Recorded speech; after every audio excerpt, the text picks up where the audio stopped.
Well, welcome back, everybody. So, last week I went to watch Endgame. So I pretty much stayed away from anything spoiler related, because I didn't want to have any idea of anything.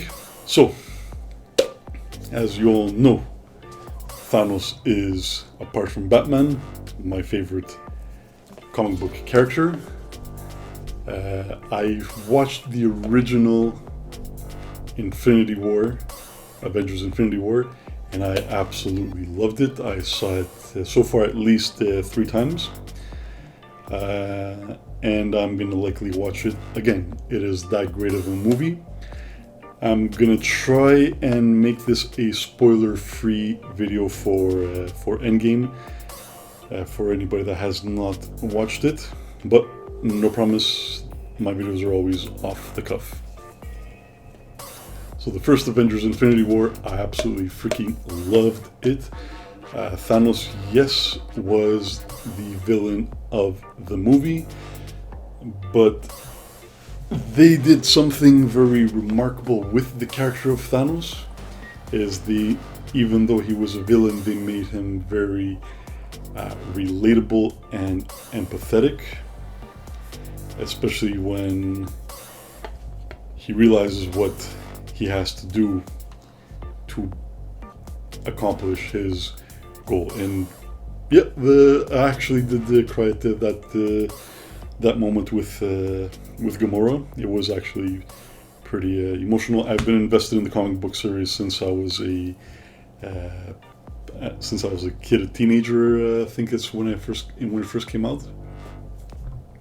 So because in the comic books he does actually treat Gamora like a child, like his actual daughter, even though she's his adoptive daughter from the planet that he decimates. So having to do what he did, and then those tears running down his face, and yes, I'm wearing the colors of Thanos. Yeah. So the first movie was amazing. I've watched it over and over.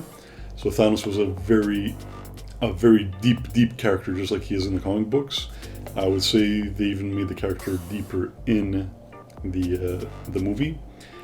Now, regarding Endgame, I only wanted one thing not to happen, and that was something relating to Captain Marvel, and thank God. Yeah, I'm just glad whatever I didn't want to happen didn't happen, and she wasn't the one that ended the story. Thank God. I'm not going to say what happens. I'm fighting to keep the spoilers away.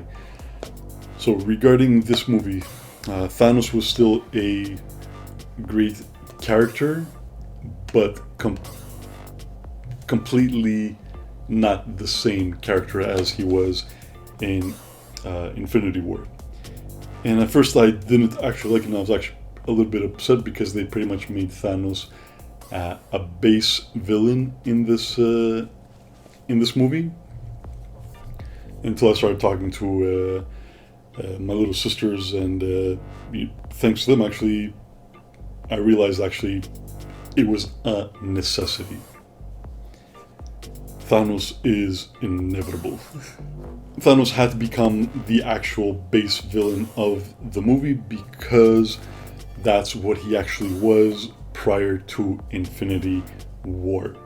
Infinity War is where what led up to him getting all the knowledge and all the experience that he had to be that relatable and likable Stockholm Syndrome type of villain that sold him. So because he was not that character, because he didn't have those experiences, because he did not have the gems at that point, he was still driven by a goal to get those gems. So I can very much now appreciate the character of Thanos in Endgame. There are a couple of things that I was taken aback at. Guardians of the Galaxy 2, they introduced the idea of Adam Warlock, and Adam Warlock plays a big part in the Infinity-War-saga. But now that the Infinity War is already done,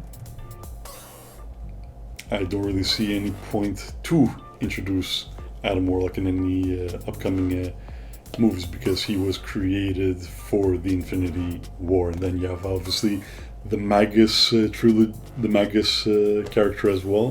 But yeah, that's one thing that I found curious, because I was actually kind of expecting Adam Warlock to have some kind of minor role. So apart from Thanos being my favorite character, my other favorite character, most people will never actually agree with the character, but not Gamora, but Nebula.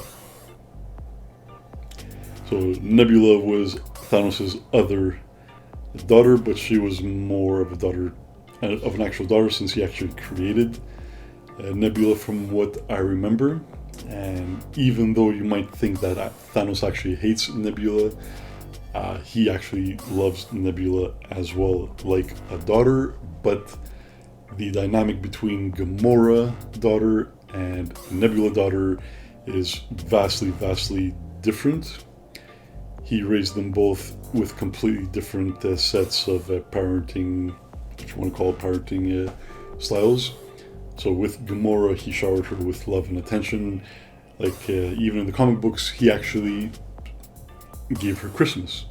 That was actually a pretty interesting moment in the series. Yeah. Whereas Gamora, he raised her with discipline, abuse, and all those other horrible things. And Nebula, even in the comic books, she did love Thanos like a father. And the moment where she says that line in the movie, "He will never let me be," that was more emotional in the movie than any other parts of the movie. Yeah, it was. So that's what I'm going to say regarding Nebula. So Thanos and Nebula were two of my favorite characters in the Infinity War series, saga. It was really cool when everybody actually came and teamed up. Again, no spoilers. I'd say Avengers Infinity War was a awesome movie, and Endgame was a great movie. Very different, but still a great movie. I would much rather watch over and over Infinity War. I'll probably end up watching Endgame again. It was very much worth it. So let me know what you guys think of the series. And the last thing actually I'm going to say about Thanos. You see these things in his face. These are what his eyes are supposed to look like. And I was actually really hoping that something was going to happen where he got his eyes gouged out or something, because really what his eyes are supposed to be are black pits of emptiness. And when you look inside, it's actually the universe. So, because Thanos, especially when he has the Infinity-Gauntlet, he sees everything. Time, space, and that was the perfect way to embody that, by having those black abysses of vast emptiness for eyes. And I was really hoping that we were going to get to see that. But that's not what we got. But again, still a great character. I would still love to see a movie where Thanos looks like this. So let me know what you guys think in the comments. Leave a like. Share the video on the channel with your friends and family. As always, subscribe. Chica, figure.